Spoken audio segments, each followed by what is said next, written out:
जय श्री राधे राधे। आप सबका हमारे चैनल लड्डू सेना पर स्वागत है। वीडियो शुरू करने से पहले आपने अगर चैनल को लड्डू सेना को सब्सक्राइब नहीं किया है तो सब्सक्राइब कर लें। कार्तिक मास में कथा सुनने और तुलसी पूजा का बहुत महत्व बताया गया है। आज हम कार्तिक मास की कथा के बारे में सुनने जा रहे हैं। कार्तिक मास महात्म्य कथा अध्याय 11। एक बार सागर पुत्र जालंधर अपनी पत्नी वृदा सहित असुरों से सम्मानित हुआ और सभा में बैठा था। तभी गुरु शुक्राचार्य का वहां आगमन हुआ। उनके तेज से सभी दिशाएं प्रकाशित हो गई। गुरु शुक्राचार्य को आता देखकर सागर पुत्र जालंधर ने असुरों सहित उठकर बड़े आदर से उन्हें प्रणाम किया। गुरु शुक्राचार्य ने उन सबको आशीर्वाद दिया। फिर जालंधर ने उन्हें एक दिव्य आसन पर बैठकर स्वयं भी आसन ग्रहण किया। फिर सागर पुत्र जालंधर ने उनसे विनम्रता पूर्वक पूछा, हे गुरुजी, आप हमें यह बताने की कृपा करें कि राहु का सर किसने काटा था। इस पर दैत्य गुरु शुक्राचार्य ने विरोचन पुत्र हिरण्यकश्यपु और उसके धर्मात्मा पौत्र का परिचय देकर देवताओं और असुरों द्वारा समुद्र मंथन की कथा संक्षेप में सुनाते हुए बताया कि जब समुद्र में अमृत निकला तो उस समय देवरूप बनाकर राहु भी पीने बैठ गया।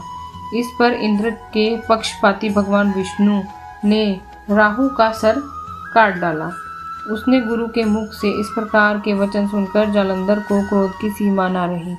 उसके नेत्र लाल हो गए। फिर उसने अपने दसमर नामक दूत को बुलाया और उसे शंकराचार्य द्वारा सुनाया गया वृतांत सुनाया। तत्पश्चात उसने दसमर को आज्ञा दी कि तुम शीघ्र ही इंद्रपुरी में जाकर इंद्र को मेरी शरण में लाओ। दसमर जालंधर का बहुत आज्ञाकारी एवं निपुण दूत था। वह जल्द ही इंद्र की सुधर्मा नामक सभा में जा पहुंचा और जालंधर के शब्दों में इंद्र से बोला, हे देवता धाम, तुमने समुद्र का मंथन क्यों किया और मेरे पिता के समस्त रत्नों को क्यों ले गया। ऐसा करके तुमने अच्छा नहीं किया। यदि तुम अपना भला चाहते हो तो तुम सब रत्नों और देवताओं सहित मेरी शरण में आ जाओ, अन्यथा मैं तेरे राज्य का विध्वंस कर दूंगा और इसमें कोई मिथ्या नहीं है। इंद्र बहुत विस्मित हुआ और कहने लगा, पहले मेरे भय से सागर से सब पर्वतों को अपनी कुर्सी में क्यों स्थान दिया और उसने मेरे शत्रु दैत्यों की क्यों रक्षा की। इसी कारण मैंने अपने सब रत्न हरण किए। मेरा द्रोही सुखी नहीं रह सकता, इसमें संदेह नहीं। इंद्र की ऐसी बात सुनकर वह दूत शीघ्र ही जालंधर के पास गया और सब बातें कह सुनाई। उसे सुनते ही वह दैत्य मारे क्रोध को अपने ओष्ठ फड़फड़ाने लगा और देवताओं पर विजय प्राप्त करने के लिए उसने उद्योग आरंभ किया।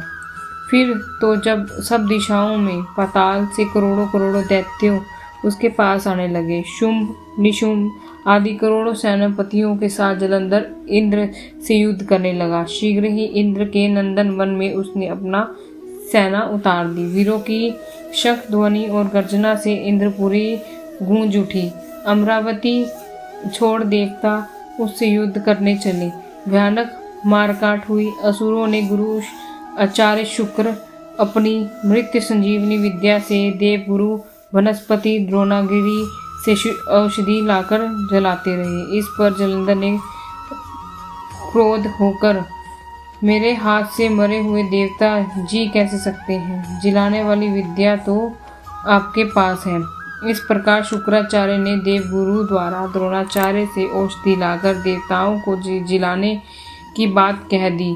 यह सुनकर जालंधर और भी कुपित हो गया। फिर शुक्राचार्य जी ने कहा, यदि शक्ति हो तो द्रोणागिरी को उखाड़ कर समुद्र में फेंक दो, तब मेरे कथन की सत्यता प्रमाणित हो जाएगी। इस पर जालंधर कुपित होकर जल्द ही द्रोणागिरी पर्वत के पास पहुंचा और उसने भुजाओं से पकड़कर द्रोणागिरी पर्वत को उखाड़कर समुद्र में फेंक दिया।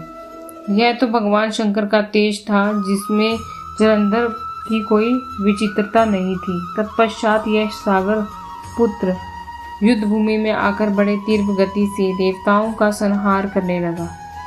जब द्रोणाचार्य जी औषधि लेने गए तो द्रोणाचल को उखड़ा हुआ शून्य पाया।